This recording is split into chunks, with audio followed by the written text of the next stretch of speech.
All right, Principal Jacko, we are live. Are you ready to kick this off? Let's do it. Let's do it. KTTV, giving you what you need.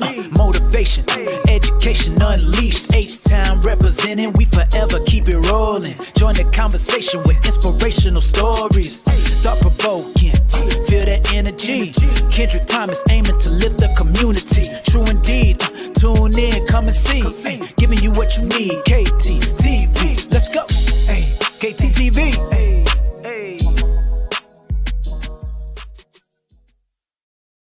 What to do, KTTV? This is KT, and I'm coming at you live with another episode of the Education Unleashed podcast. And on tonight's episode, I have the author, minister, school leader, Principal Aneesha Jacko. How you doing tonight, Principal Jacko? What's going on? Yo, okay, H-Town? Hey, look, you know we got to come hard now. That's how we do it down here. How you feeling tonight? What's been happening? Man, it is almost May. Yes. We have literally 2 months, which is going to feel like a whole nother year. I could feel it. Ooh-wee. Look, the days are getting longer. But you know, I told myself today, I say, look, commit. You guys gotta commit. So, you know, really it's no looking back. So yeah, let's roll this thing, man. Let's I do want to it. say thank you for taking some time out of the day. As we know, school leadership is not easy. And you No. come home tired. So I know it's 8:30 your time. Yes. Yeah, so thank you, because we don't play too hard on the school night now. So before we jump into the things, as we talked about, it's always good to do that wellness check. So how are you, and how are you finding that energy and that balance to push through to the end of the year? Well, one of the things that, through my OSG family, been really thoughtful about blood pressure, and making sure that we are eating and that I am taking the time to rest. I came home yesterday. I went right to sleep. I think my son tucked me in last night. I was so tired. I was like, I'm out. And so I have to rest. So I'm tired, but I'm excited. But I was tired. I'm tired. Period. Period. Yeah, I agree with that. You know, it's I'm at the alternative school, and so the work is a Mm. little different. Oh yeah. But at the end of the day, you say where are the kids that need me the most? Right. Right. And so that's it, just getting plugged in. We got some people checking in already. Who there's Cindy. She said, hey Jacko. All Hey, right. Then she say, go OSG. Cindy. You know, I want to get into that a little later, but thinking about that call today, Yeah. man, that was awesome, Principal Well, you're talking Jacko. about the meetup. Yes. Yeah. Yeah, That's what it's about though. See, now OSG began in 2020 during the pandemic. And so the coach, Dr. Dennis McKeezy, had a question.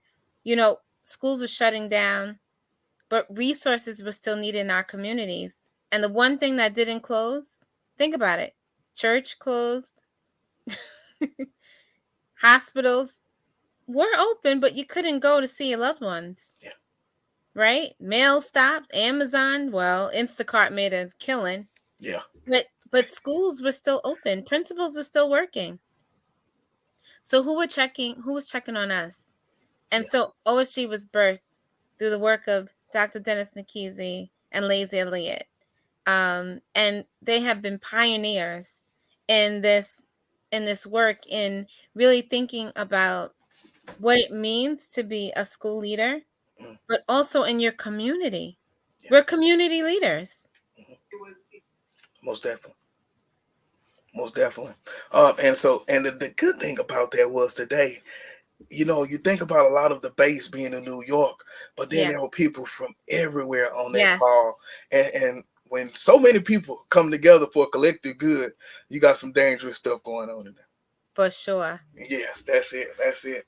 And But so didn't we learn that? Didn't we learn that from the pandemic though? yes, we The did. world got smaller. Very small. Very small.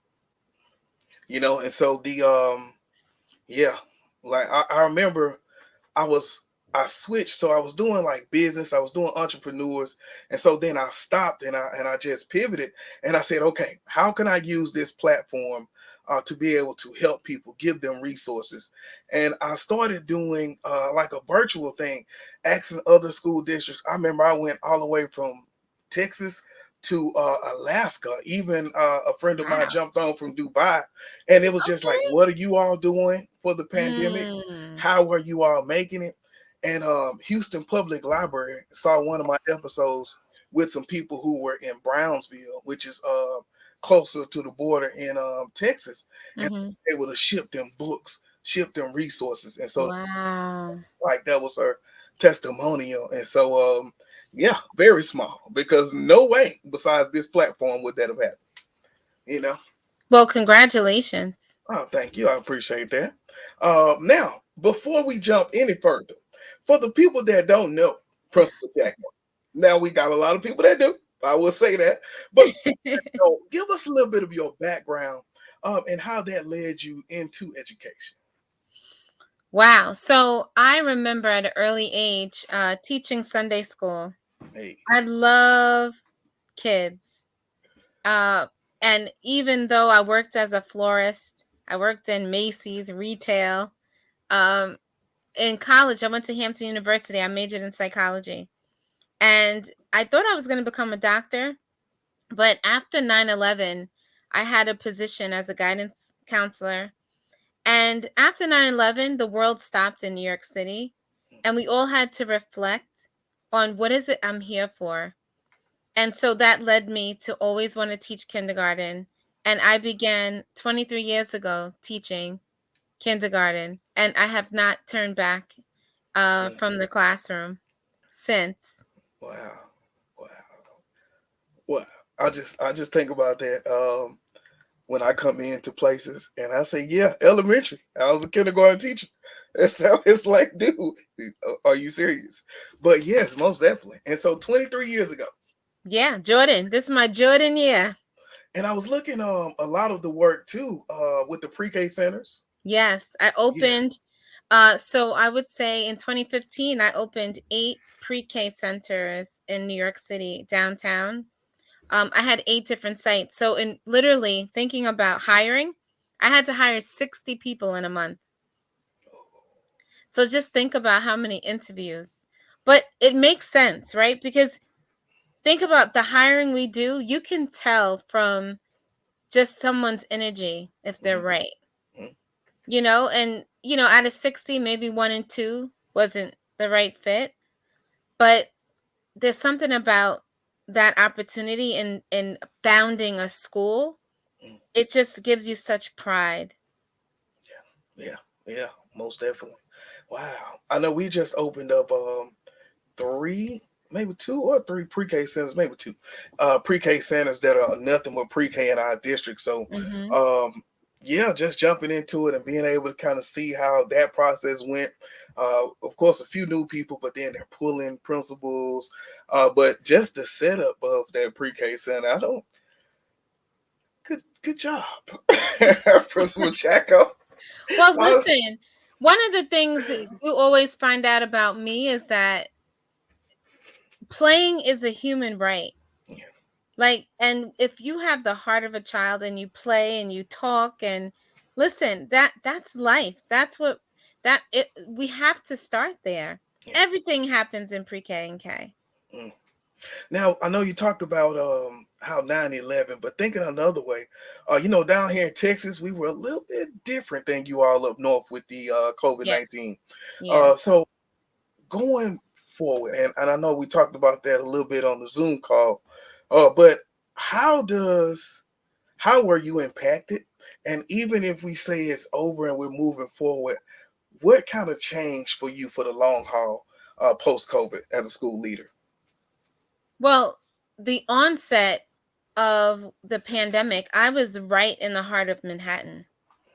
So, I had varied different families, some different economic statuses, right? And so when you think about when I think about when the pandemic hit, a lot of my families were used to boast about, oh, I'm going to France for the break. I'm going to Switzerland. But you know what happened? Once things started to happen, Mhm. people were telling on each other, like, oh, yeah, you went to France? They better not be in school, Miss Jacko. Right? And so what I noticed is that we became trauma bound. Mhm. It didn't matter how much money you had, it didn't matter what school you went to, right? We all were shut down. Yeah. And so there was a sense of humanity that was birthed, because it didn't matter what you look like. It didn't matter how much money, how many degrees, right? We all had to figure out Zoom. You're Yeah. on mute. And we had to learn those difficult lessons, like turn your camera off, Yes. Yes. right? So what I learned from the pandemic is that it uncovered what a lot of us already knew about the inequities of schools. Mhm. And so what was failing then is it was a light shined on the inequalities that are happening. Yeah. And so, yeah, you want to talk about not reading? We wasn't reading before. You want to talk Yeah. about teaching, right? We needed support with our teachers before. Now we all on the same page. We all became new teachers Yes. because we had to figure out whether it was Zoom or any other platform. Like I'm trying to think, the one where you take tests and you had to, all these different Yeah. things. You just had to figure it out. Hmm.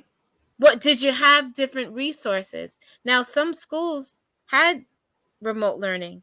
I remember playing against schools from France with chess, right? So that technology divide, there's so many things that really stood out. So I would say, how did I handle it? I created a wellness team. Mm. And I'm happy to say that wellness team is still going on strong, because during the pandemic, I also took on a new position as a principal in elementary school. So just thinking about transitioning uh, into leadership with a new staff was no easy feat. No. And so what we learned is that we had to be humble, and we had to take care of each other, and we had to take care of ourselves. Think about how many times we had to show up for others, and you had to be mindful. I'm doing this PD, but someone could be dying, or had someone in the house who died, or a family member who they cannot see. Think about that trauma. Yeah. So what I would say is it calibrated us to think about, what is the main thing, right? Are our kids, do they have something to eat? Do they have emotional support? Do they have books in their home? Right? And so all of these things are happening while I believe we're trying to figure out, well, why am I here? What am I passionate about? What is going to be my legacy? Most definitely. Most definitely. I remember, when everything kicked off and we doing the book deliveries, and so people we're masked up and we got a full team working, and people are driving through, and here go your supplies, here you go. But that's once again showing up as we did for educators for other people. Did you all have a hybrid situation going on when y'all got back, or So when I got back, so that's when I started as a principal. And so it was hybrid. I had about 200 and some students in my school, and I had another half who were learning online. And so getting to know a new staff was interesting. But then thinking about, what is the main thing that I want all students to walk away with? And what ended up happening, just like meeting, the miracle of like OSG and different people, we were able to connect the world. So like my school, we did self-portraits with Leroy Campbell, right? And we got to learn new techniques from experts. We got to connect arts and music and all the different people we never have access to. yeah, And thinking about, even for me, a big proponent of my life change and the pivot, thinking about when I became a principal and I met OSG, what Dr. McKeesey and Lays Elliott, and I met Damon Dash, and he pushed me. He became our teacher and thought about the entrepreneurship. And so that's when, I had a prayer from Dr. Uh, Leo Cologne, who's a pastor. And in his prayer, he talked about having the audacity to speak. Mm. And so it inspired me to not be a fraudulent educator. We tell our kids to be readers and writers, and we don't read and write. So I had to spend time. He pushed me to write. Yeah. And that's when the birth of my book, Audacity to Speak, came about. And it all became about asking me, what do you dream about? And so I say to you, like, when do we dream? And he asked me, and I didn't have an answer. Mm. I was like, I don't dream. I just work. Yeah. Yeah. Yeah. We So talked I about say that. that to say to you, my answer in the pandemic was answering a call. Mm. And I think so many of us have things stored inside of us, and we don't take the time to be archaeologists of our own history and our own legacy. Man, that So was deep. we got to go on a deep dive Yeah. inside.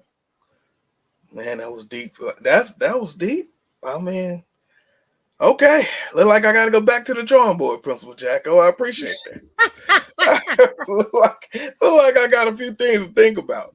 But I'm glad you brought that up, because that was the next topic. Just getting into the book, Yeah. Audacity to Speak. And so you kind of talked to me about a lot of the reasons behind it. And so then that message, like you say, is just you wanted everybody to kind of take away that deep dive. Um, how, like, what was it? Was it a personal issue that made you say, you know what, I'm finally going to sit down and pen it? Because taking on that new school, doing everything you were doing, how did you find that time? How did you get into that groove? Well, it's interesting that I'm a woman of the cloth. I'm a licensed minister. Yes. But none of that came until I said yes to what I believe God has called me to do. And when I said yes to my calling as a minister, my life began to change. So I did that in 2019. I spoke to my pastor, Pastor Reverend Elaine Flake from Great Island Cathedral. And so I used to meet once a week at night to practice sermons. And don't you know, 2020, still on that journey, and then the world stopped. Yeah. But I had a dream prior that I was going to be healing people all around the world. Had no clue that 6 months later, when I accepted the call and I had a trial sermon, literally the next day I got a call to be a principal. Mm. But meeting the group and meeting Dame and Dr. McKeesey and Lays Elliott, right? I keep saying that because they pushed me to do something different. Yeah. And so what we know about the comfort zone, it's a beautiful place, but nothing grows there. And so it had to be those ugly tears and really difficult times that led me to just stop and just write. Mm. Right? Because I was having a difficult time, but through that through that those efforts, by me saying yes, my whole life changed, and it gave me such authority to go. Mm. Like, who are we waiting for? We are the ones we are waiting for. This is the time. Why why are we waiting for someone else to do the work that we already been gifted to Yeah. do? And so I say that all to say, all this started by me saying yes and being obedient. It's not easy. Oh, I feel like it's harder. Most definitely. I would most rather be in hiding. But guess what? I grew up not being able to use my voice. And so even now as an adult, sometimes I find it difficult. I want to hide and not speak. But no one wins when that happens. And there's something that needs to be unearthed with someone else by just the power of your words. It could Yeah, either help you to soar or help you to suffer. yeah, yeah. And in the book, I know you use the words declare and decree. Yeah, that's it. Right, and so then I know you dove into a little bit of that in the book. So just elaborate on I guess some of the outcomes that you've seen. I know you said once you said yes, but have you kind of been able to work the book and see that in other people as well? Well, I think there's a fundamental part of my background in psychology that there's power in connection. And sometimes, and I'm working on this, I have not perfected it. But sometimes you wonder, like, why are people around me? Because they're irritated. Or I just don't vibe with them. But I've learned that your next level is dependent on how you treat the people right now. And by the grace of God, there goes you.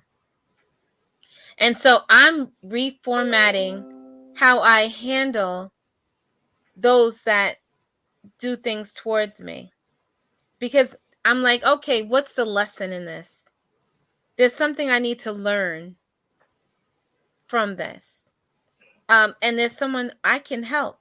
Because it's like one of the things I used to play is like Zelda and Nintendo. Like each challenge takes you to another level. Mm, And so in the book, I talk about ego, humor, and highlight. That everyone should leave you with a gift. Like, encourage them, highlight something. Because making these connections are critical because you don't know what people are going through.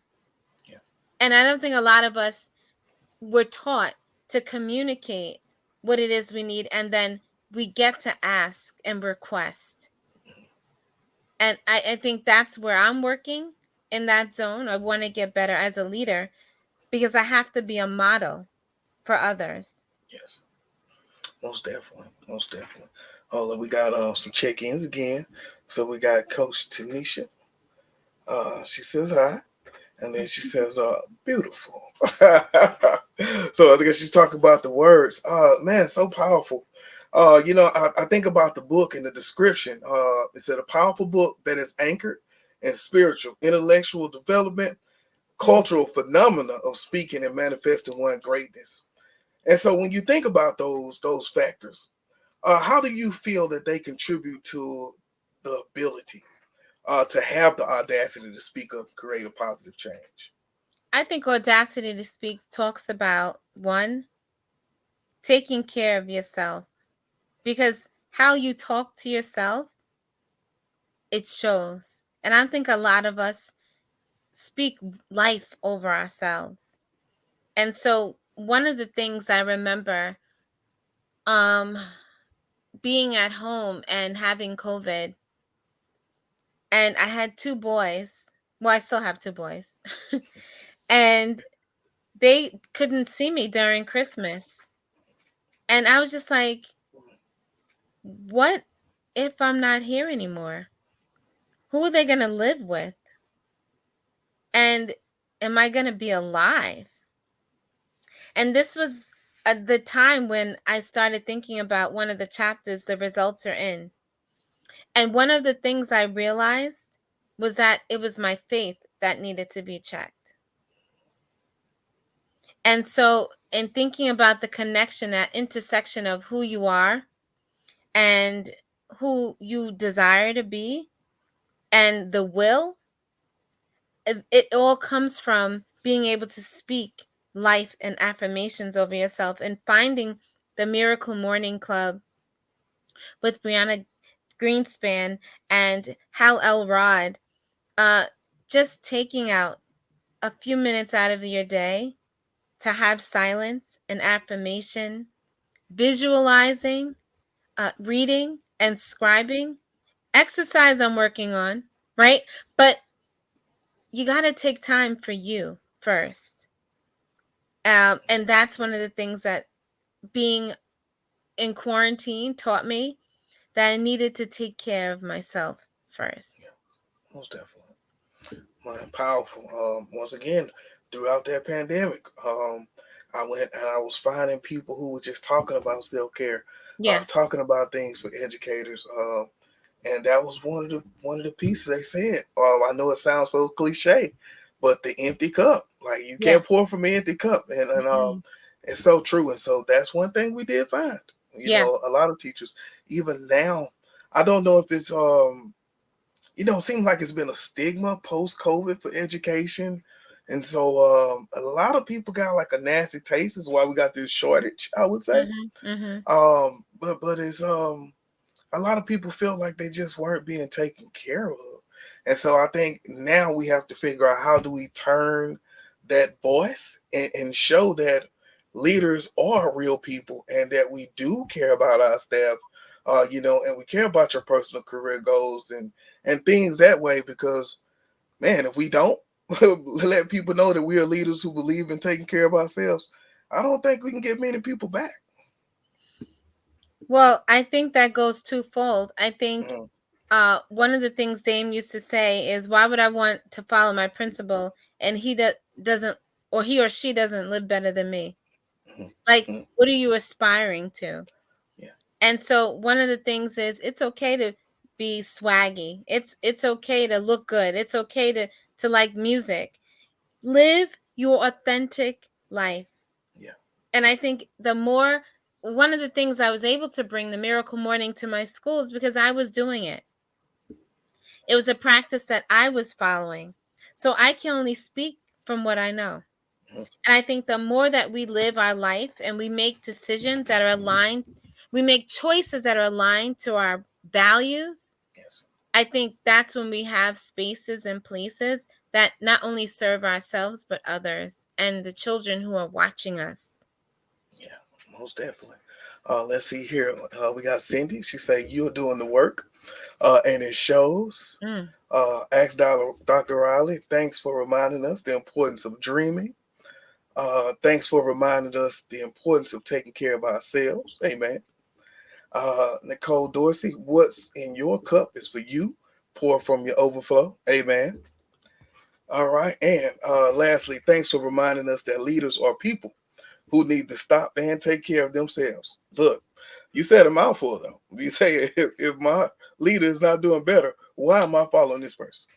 But that's the thing, just right there, that's community. Yeah. Because, watching Dr. Riley, she has a show, Ask Dr. Riley.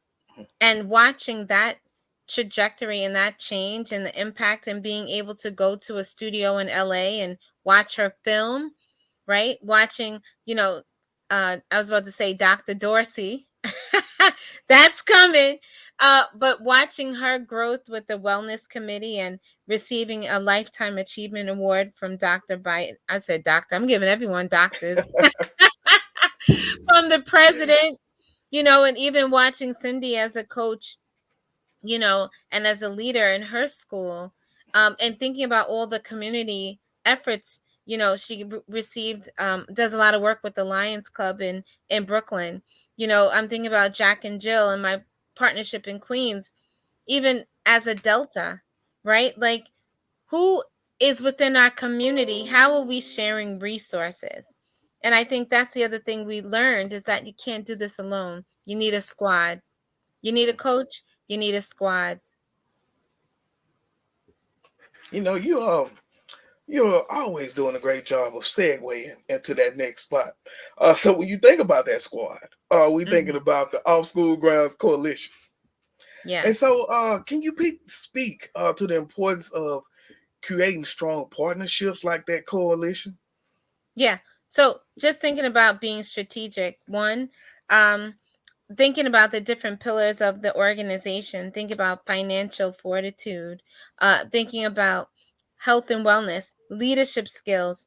All of these things, we're thinking about technology, right? I'm very passionate about literacy. But when you think about the community and leadership, it led me to go and get my doctorate because I want to learn how to be a better researcher. And it gives me the opportunity to go visit other schools. Let me learn from other school leaders. Well, what are you doing that's working? Because my goal is to have 100% readers in kindergarten. But so, what are you doing at your school that I can learn from? And what it has been able to do is bring like-minded people together who are doing this hard work. This is not easy. And so sometimes you need some encouragement and say, listen, you can do it. You can do it. Keep going. And I think that's one of the things that OSG provides is a platform, but also community. Yeah. And now, have you been able to do any work with them inside of your school Oh, so far? Yes. yeah, absolutely. I mean, Mhm. if the moment you walk into my building, you can see this understanding of transformational uh, community partnerships. And so we have revolutionary educator who is Amon Ra, who is taking the world off by storm with his cryptocurrency and really thinking about what does technology look like in the future. When you walk into the building, we focus on the love with the work of Akbar Cook and his work, how he has strategically, as a school leader, connected. He has his record deal for his kids. He has wash machines in his building. He has a Capital One bank in his building, right? And so he works with us with lights on. And you have to understand, we were feeding over 500 people a day in the pandemic. Understand, the school was closed, but we were Mm. giving out food, Yeah. right? And so when I think about all the strategic partnerships, even thinking about Dame Dash and his wife Raquel, they wrote a book, Dusko Goes to Space. They were able to pre-read before the book was published to our third graders, and we saw such gains. Why? Because we're connecting students with authentic authors. So now they are inspired to be readers. So I would have never had a mural in my building Mhm. if it wasn't for OSG, because I was able to visit Travis Brown, Dr. Travis Brown at Farris Academy and see all the amazing things that are happening in his school. And so even like going through a first OSG conference at Columbia, and I got to meet Dr. Chester, knowing what your flavor is, and Dr. Mark Jackson asking a question like, who are you? Have you ever been asked, like, someone asks you, who are you? Like, it's like, it's like, do you dream? I'm like, who am I? Like, I don't know. Yeah. I need to figure that out. So I think that's a loaded question when you say OSG. Like, I was able to work with Senator Eddie Milton in Indiana, who's now running for mayor. I would have never made these connections if it hadn't been for OSG. Mm. Talk about the work, then. Well, thank you for even just letting me get a little bit of that today. Man, it was Well, powerful. you Let's see. joined. Well, you Yeah. listen. You joined today for the first time. Yes. What did you? How was that experience for you? If you didn't get off that call, expired, and about the right things, right? Let's look at the Yeah, numbers. Let's look at the data. Let's move the needle. yeah, But yeah, just seeing so many people who were passionately, authentically themselves, yeah, right? yeah, yeah. Because it got kind of crazy in there, but it was all again for the right thing, So, That's it. yeah, I just felt motivated to and everybody's pretty much on the East Coast that way. So being down here in Texas, Hmm. and just being able to say, okay, like you say, what can I get from these people who are doing the things that I want to do, and eventually me become a part of that community and do the same thing. To just grow and network. Well, I mean, one of the things, and I see Captain Kirk is here, Jamila, she's in Atlanta, and one of the things that she's really pushed me to think about is living a balanced life, Yeah, right? And being a mom, being a wife, being a teacher, being a minister. Sometimes you need some of those quick texts and asking, how are you? yeah, Right? But one of the things I love that you're in Texas, because now we got to figure out how we're going to visit each other. Yes. Zoom, like visiting for a conference. I think you have a conference that's coming up, right? Yes. Yes. July 6th and 7th. Right. So just thinking about what does that look like? Yeah. Yeah. Being a part of it. Although we got a few more check-ins. Dr. Riley, what you say? Commune. I like that. Commune plus unity. Thank you, Doc. All right. Look, Captain Kirk, great. Thank you. I appreciate it. Principal Jacko is doing her thing. All right. She says, OSG, find your tribe. Now this is it. It doesn't have to be lonely at the top. Hmm. Yes, I think she said it's lonely at the top because you choose to be alone. Dr. Riley said that. That is true. That is very true. Then they gave a shout out to the book, Audacity to Speak. Right. Yeah. So what she say? Today's meetup was everything. Yes, I it agree. was. I agree. Hold up. Wait a minute. I see you. Come on, Captain Kirk. Oh man, so awesome. So now as we think about we talked a little earlier about hiring teachers. We know that the hiring season is upon us. Yes. And so as we are school leaders, I always like to give those Tip. tidbits for Hmm. I think about going through the principal process and getting Yeah. ready. There were Yeah. so many of my cohorts and my admin friends who said, man, as I was preparing for this interview, I went back and they was listening to like Dr. Snow as he talks about culture, or listen to the leaders in my building. Yeah. And so yeah, I just wanted to kind of touch on that for a little bit.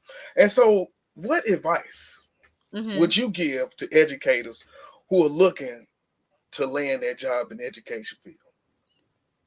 Ooh. I'm gonna say never hire someone without calling the last supervisor. Mm, Don't do it. I don't care if it's a hookup and you know the person. They know when it comes to supervision. And this is one of the things Principal Amon Ra said to me for teachers. Your opinion of me is your opinion, but my opinion of you is your evaluation. hey. Okay? And so I'm not going to say don't hire your friends, but do due diligence Yes. and research, because the last thing you want is somebody who's not a good fit, but then also has uh it's just not a right fit. And I'll say that. Do your due diligence, work with HR.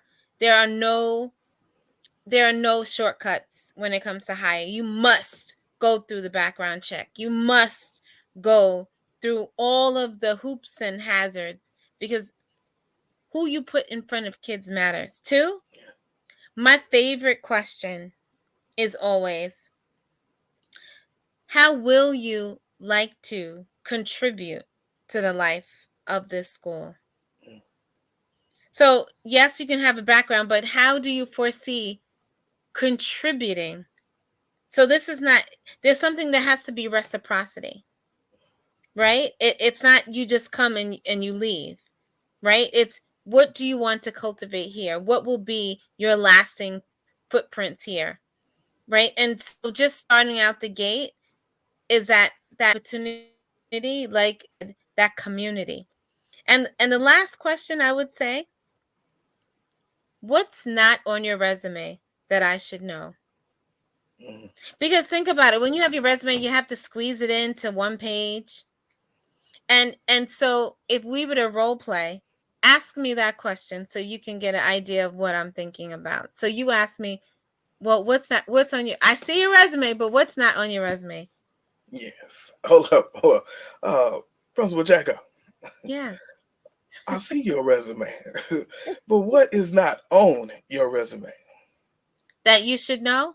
Well, thank you for asking, Superintendent. um, one thing you should know that's not on my resume, that in my 23 years, I've only been out 10 times.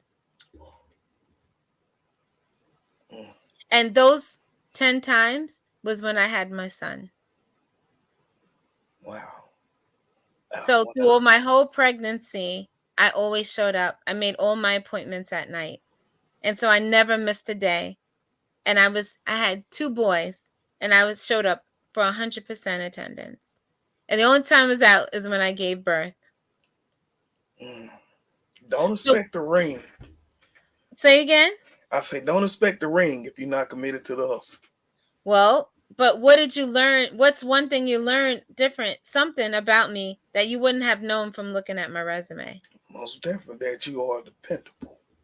And that I show up. Yeah. Wow. Okay. Okay. Um, we got to unpack that a little bit. That's with pre-Ks. I guess, like you say, pre-Ks, you that immune system has grown up. Oh yeah. You pushing through, and so as you go through all those times, you think about creating those environments for our students of Yes. inclusiveness, right? Mm-hmm. Of positivity. Throughout your years, your tenure, moving kids, new schools, what are some of the strategies that you found to be most effective when creating those positive and inclusive environments at schools? Well, one, you have to have an understanding of who your children are. Are they tactile? Are they visual? Are they auditory? How do they learn best? Because your materials need to match your students, but also your money has to match the policy. And that's what Coach by Fia always tells me, that your money, the bag has to match the policy. And so when you think about your standards of what you believe in, that's what your budget should match. If you believe in supporting your teachers, you have to match that. If you believe in building community, you have to create and have opportunities for people to do that. Having materials in your classroom that, you can't say you're going to teach math and you don't have manips. Yeah. We can't say we want students to be creative and you don't have choices. And so when we think about equity, it's not just about race and gender. It's also about materials. For writing, do you have different types of writing tools and paper?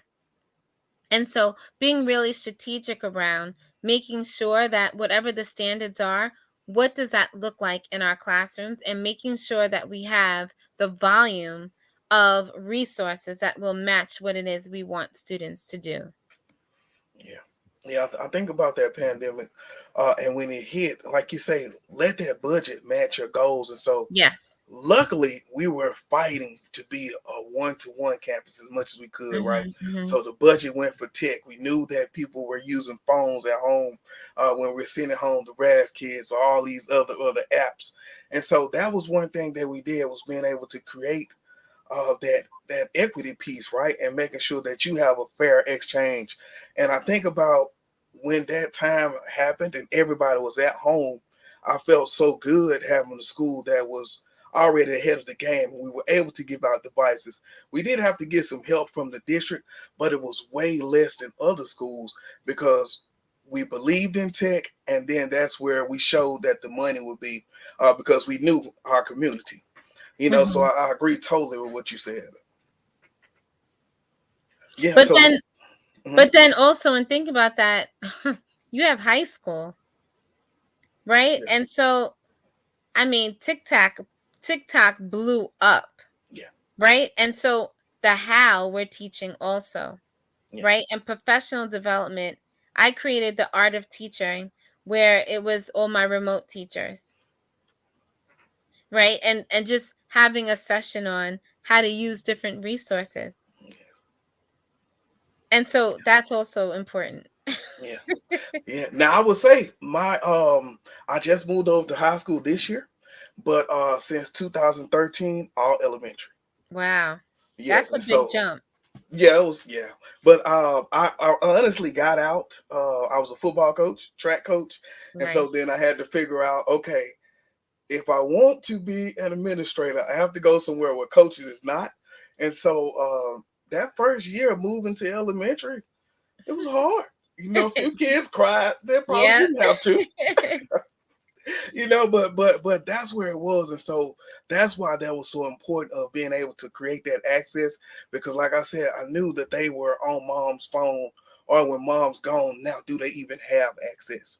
So just awesomeness. Let's get a few check-ins real quick. Okay, she sent the heart to Cindy. Shout out to Captain Kirk and Cindy. Then she talked about the access. I agree, access is so important. And what she say in some places, as Dr. Riley says, in some places, the digital divide became the digital gap. Most Mm. definitely, most definitely. So now, post pandemic, we're trying to get things back going. We know that literacy is such an important part of elementary. Um, whew, how close are you to working on that 100% in kinder? And what are some of the strategies that you're using to just get your teachers on board to get there for their buy-in? I'm about around, I would say 50 to 60%. Nice. Whereas last year I was like about 30%. And one of the things, well, a few things I contribute to that. One, wrapping teachers around with support and one-on-one. I actually had to jump in and do PD with kindergarten for 6 weeks myself. So I'm also modeling the way.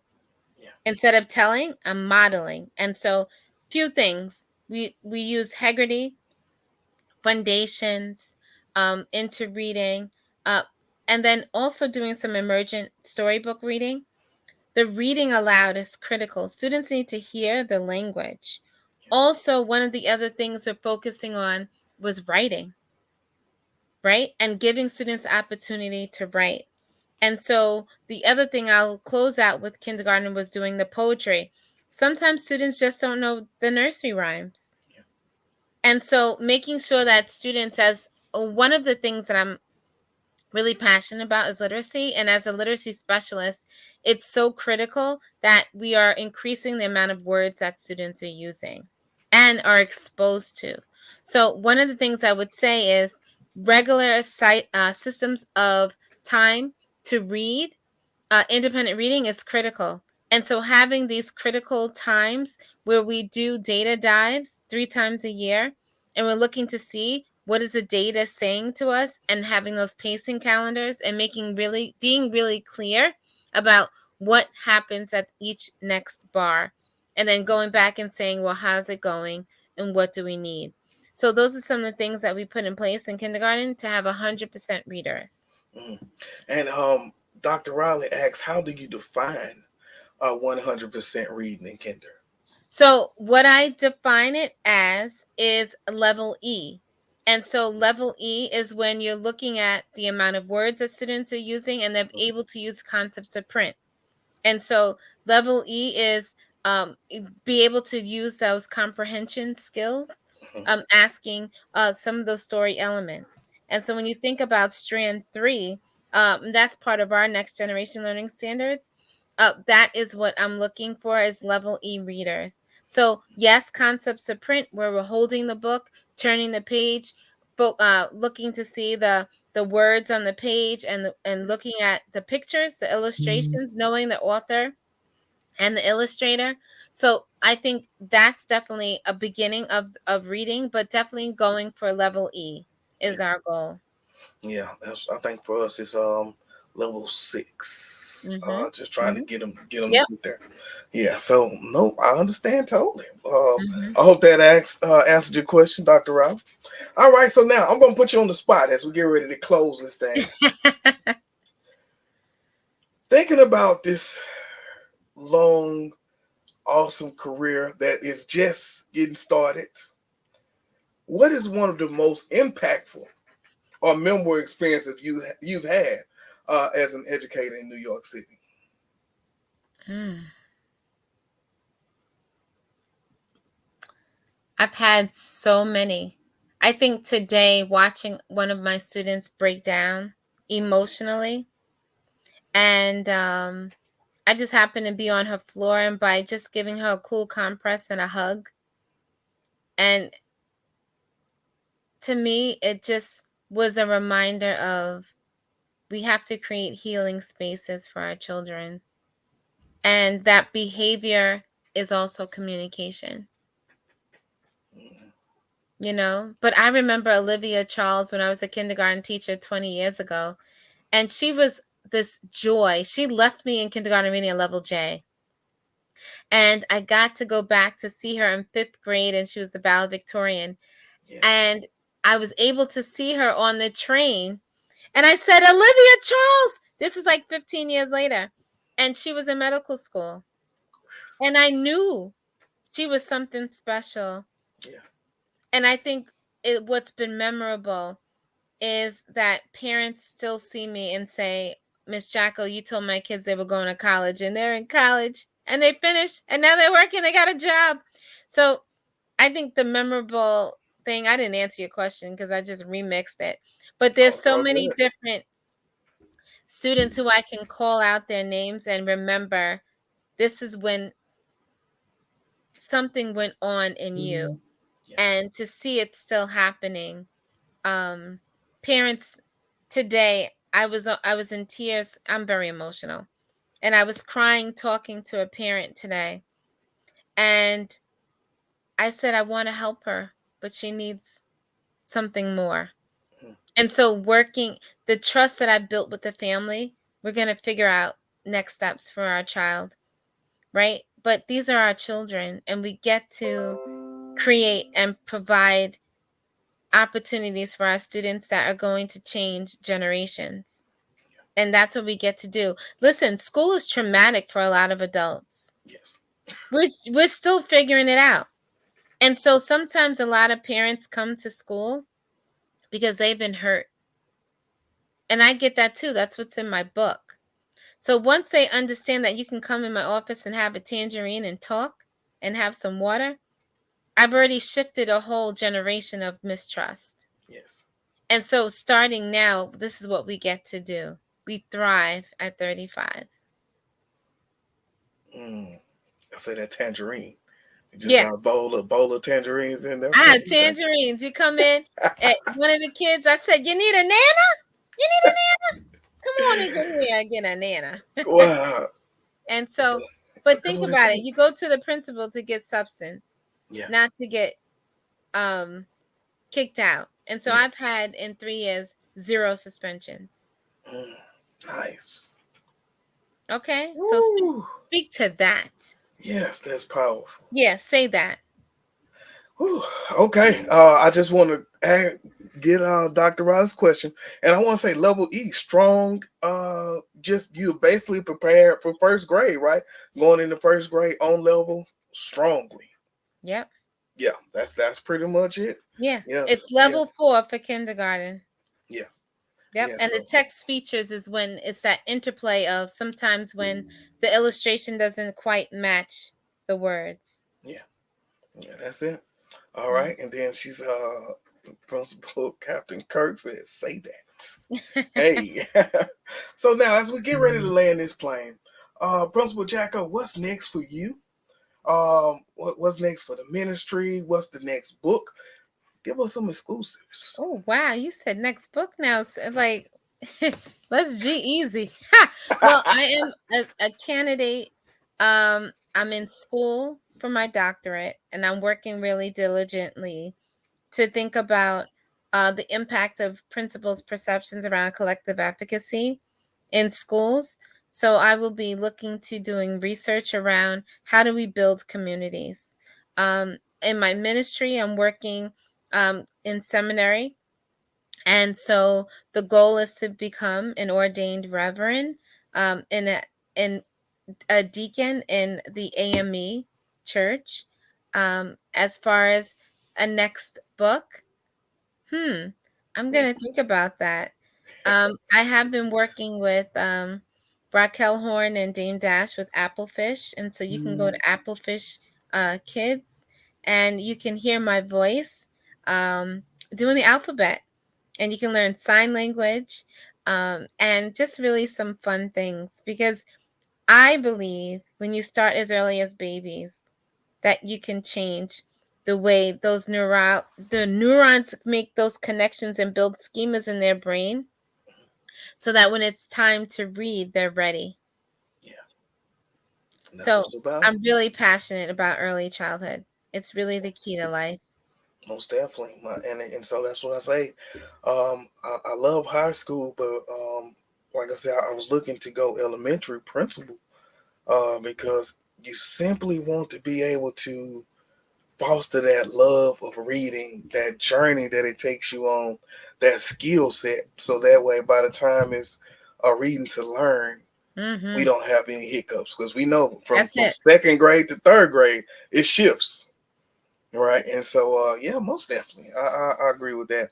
I was a high school English teacher, and so then I just transferred that down to elementary and been going ever since. And Been that's going the ever way to since. do it. I think some of my best work was when I was teaching SAT prep as a coach, a literacy coach, because I learned that if you learn those paragraphs in elementary school, you can ace the AP English exam. Mm, It's just that hamburger. yeah, got to have a good foundation. That's it.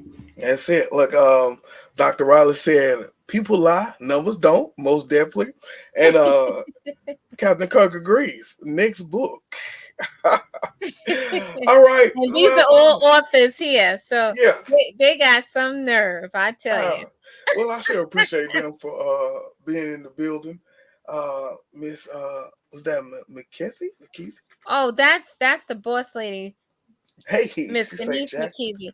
Listen, McKessie. what's next? Now that she's here, now I gotta tell the truth. I gotta get the financial side in order. So that's what she's the money lady. Hey, Uh, them yes, numbers. we gotta make sure our money is in order. Yeah. Hey, that goes back to what Dr. Riley said. People lie, but the numbers don't. Yes. Well, I sure appreciate you for coming on tonight. If people want to know more about the book, how can they find it? How can they find you? Can you give us some information? Sorry. I am Principal Jacko on Instagram. You can follow me. I started answering some DMs. Also, you can go on Amazon, Audacity to Speak. I hit bestseller day one.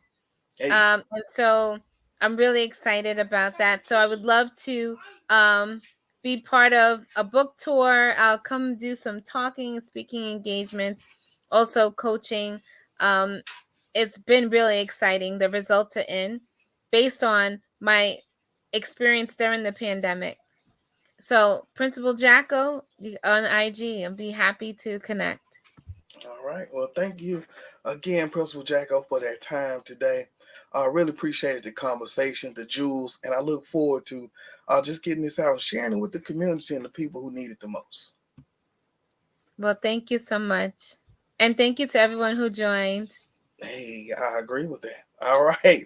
All right, y'all. This is KT for KTTV signing out. 100. This is Darnell with Broadcast Houston. This is Dr. Tamara Beckford. Hey, this is Candace. This is London Underwood. This is Kirsten Bass with Inner City Greens, and you're watching. Y'all are now tuned in to KTTV. KTTV. KTTV. KTTV.